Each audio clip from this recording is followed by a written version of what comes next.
Buenos días, América Latina, buenas tardes, España republicana y plurinacional. Arrancamos el programa de hoy hablando de alguien quien, acorralado por la corrupción, se ha declarado culpable. Pues sí, el eurodiputado y agitador ultraderechista Alvise Pérez ha publicado un vídeo en su canal de Telegram en el que declara ser culpable tras admitir que aceptó el cobrar 100.000 euros en efectivo y sin factura del empresario Álvaro Romillo. Esta declaración de Alvise se produce después de que la Fiscalía del Supremo anunciara que habría una investigación por presunta financiación ilegal tras ver indicios de que el dinero recibido por Alvise podría haber sido utilizado en la campaña de las elecciones europeas. Además, unos audios publicados por el diario.es demostraban que Alvise prometió al empresario Álvaro Romillo leyes a favor y fondos europeos cuando fuera, según él, llave de gobierno con Feijóo y Abascal. A ver, mira, esto para mí es un pulso histórico. ¿En qué sentido? En el sentido de que las encuestas me encaminan cada vez más cerca de ser llave de gobierno con Feijóo y con Abascal. Y esto significa que yo en un posible acuerdo de gobierno puedo poner como sine qua non una serie de legislación relativas a Bitcoin, etcétera, ¿sabes? O sea que esto es un pulso en realidad entre lo que es el Estado-Nación y lo que es la libertad financiera. Por eso estoy intentando ver cómo afronto ese asunto, porque quiero defender, pues no sabes si defender tu negocio, defender Bitcoin, no sé cómo hacerlo y digo, lo voy a hablar antes contigo. En el video en el que reconoce ser culpable, el agitador ultraderechista afirma que cobró ese dinero para poder tener más ahorros y no enriquecerse con su actividad política, además de llamar a la insumisión fiscal, un esperpento. Veamos. No voy a esperar a ningún juicio porque no necesito ningún juez. Soy culpable.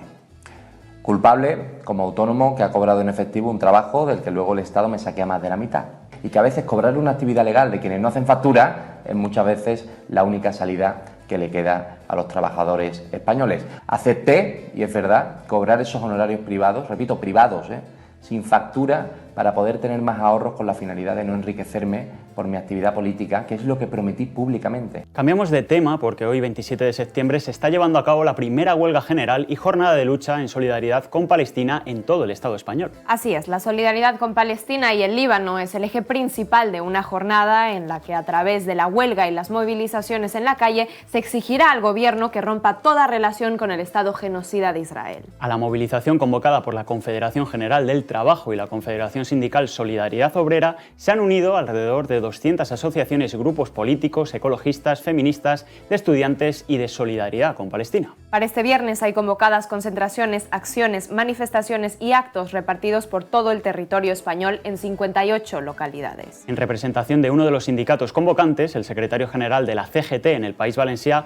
Juan Ramón Fernández, ha explicado ante los medios los motivos que han llevado a convocar esta jornada de huelga y movilización. Cogemos, insisto, el testigo de las peticiones de los movimientos sociales y estamos aquí convencidos porque la CGT evidentemente lleva muchísimos años luchando por el pueblo palestino porque entiende que es un genocidio, que el pueblo palestino al final sus reivindicaciones es estar en las tierras que históricamente y que les arrebataron desde 1947 y 1967 y que no es un conflicto que lleva solamente un año después de lo que pasó en octubre de 2023, sino que es un conflicto que viene de anterior y que al margen de las interpretaciones que se puedan dar de lo que pasó en octubre de 2023, lo que está claro que ahora en este momento han muerto más de 45.000 personas, de ellas la mayoría niños y niñas, y que hay más de 90.000 heridos y que hay más de 2.500.000 personas desplazadas. Mientras tanto, el Ministerio de Asuntos Exteriores y Expatriados de Palestina ha presentado una denuncia ante el Tratado de Comercio de Armas, en el que señalan el papel de las compañías armamentísticas en la masacre de Israel en Gaza. Las autoridades palestinas han pedido el cese de los acuerdos comerciales con aquellas compañías que suministran armamento al ejército sionista.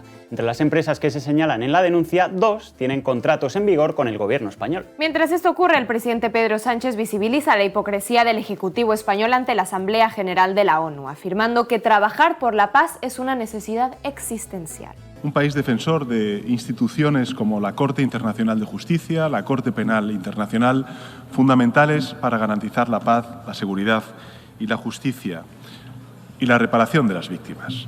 Un país, en definitiva, que practica y se conduce desde una máxima fundamental y es el valor de la coherencia, la que nos ha llevado a decir lo mismo en Ucrania, en Gaza y en cualquier otro lugar. Hablamos ahora del problema de la vivienda. Una investigación de Público sobre las declaraciones de bienes y rentas de los diputados del Congreso ha dejado datos que explican mucho de la inacción del Gobierno. 1 de cada 5 parlamentarios del PSOE en el Congreso cobra un sobresueldo gracias a las rentas del alquiler de propiedades. Un dato revelado en la misma semana en que la ministra de Vivienda, Isabel Rodríguez, al ser preguntada por la negativa de la presidenta madrileña Isabel Díaz Ayuso a topar los precios del alquiler, apeló a la solidaridad de los propietarios. Creo que España es un país solidario y en su mayor parte el parque de vivienda en alquiler en España pertenece a propietarios particulares, a pequeños propietarios.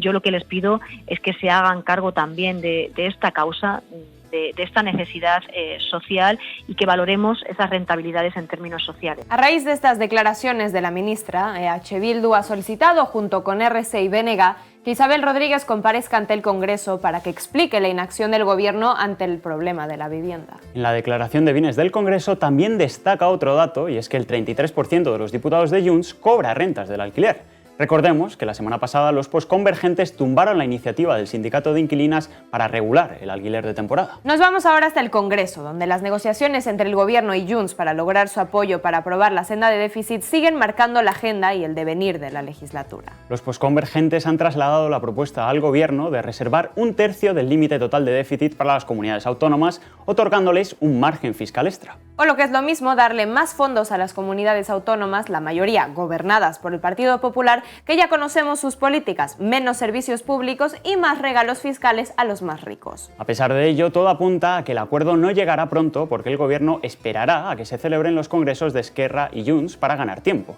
Así lo manifestó el presidente del Gobierno desde Nueva York. Hombre, no hacemos política sobre el vacío.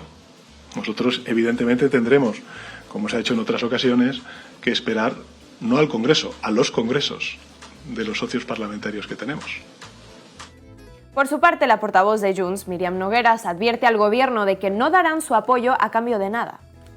Des de Junts no hem donat ni donarem mai suport a canvi de res. I sembla, ja ho veurem, que després de gairebé un any es comença a entendre.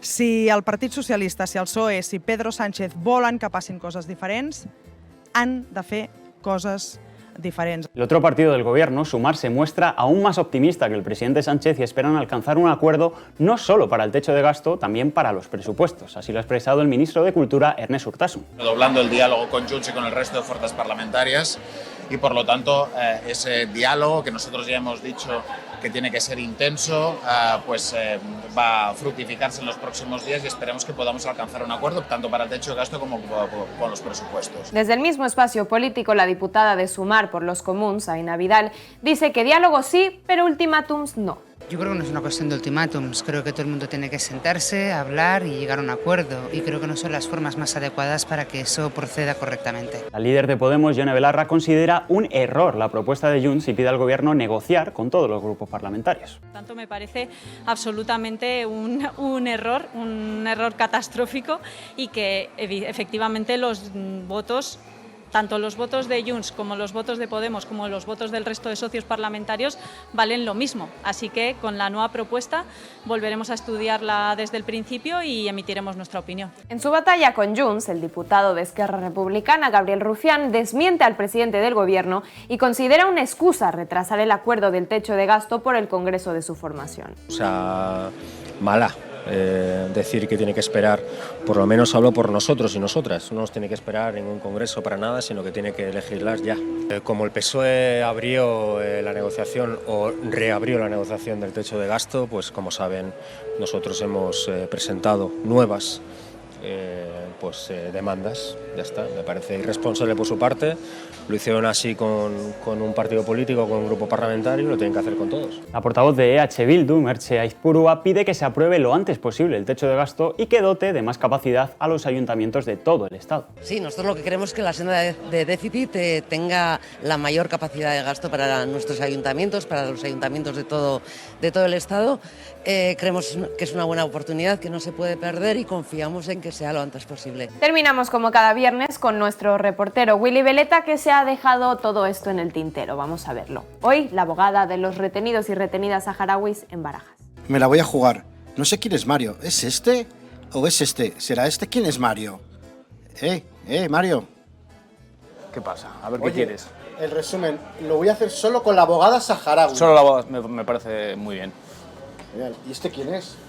Mario 2. ¿Es tu hermano? Sí, gemelo. No se puede mirar para otro lado. Necesitamos que se les escuche, necesitamos que sus expedientes se le dé el curso legal y que no se salte el procedimiento de asilo y que se respete la Convención de Ginebra del 51 de la que España es parte. Entendemos que España es un país que respeta los derechos humanos. Basta de siempre, cuando se trata del pueblo de saharaui, mirar para otro lado. No debemos permitirlo. Hay una niña pequeña que está muy malita además, ¿no? En una zona insalubre. Hay una niña pequeña y hay un niño pequeño con alergias graves que además se ha solicitado que esté aislada. Imagínense tener a una niña de 1 año y medio aislada, que no ve a nadie ni encuentra a nadie, pero es que tenemos un sordomudo que está enfermo de cáncer, que bueno, que su situación es extrema. Están diciendo que no van a regresar, no van a ser expulsados a Marruecos. Vamos a solicitar que se active el protocolo de suicidio, porque hay casos graves. Cuando dicen que no van a regresar, no regresan. No regresan. Y el asunto es de extrema gravedad. Están luchando por vivir, no es por otra cuestión. Saben perfectamente que su lucha está allí y es lo que ellos dicen y es lo que reiteran. Nuestra lucha está en los territorios ocupados, pero necesitamos protección porque estamos perseguidos, porque tenemos nuestros derechos limitados, derechos tan básicos como el derecho a la libre circulación. Y eso es grave. Estamos hablando de un territorio no autónomo pendiente de descolonización que está en Naciones Unidas. Los saharauis no se les puede considerar ciudadanos marroquíes. La nacionalidad marroquí es una imposición. Son saharauis y como España no reconoce a la República Árabe Saharaui Democrática, solicitamos que se respete la solicitud de apátrida realizada en Barajas y que se les autorice la entrada en territorio. Esto es todo por hoy. Recuerden hacerse socios y socias de Canal Red a través de este QR que aparece en pantalla porque los necesitamos para seguir informando. Volvemos el lunes con más y ya veremos si mejores noticias. Sean felices.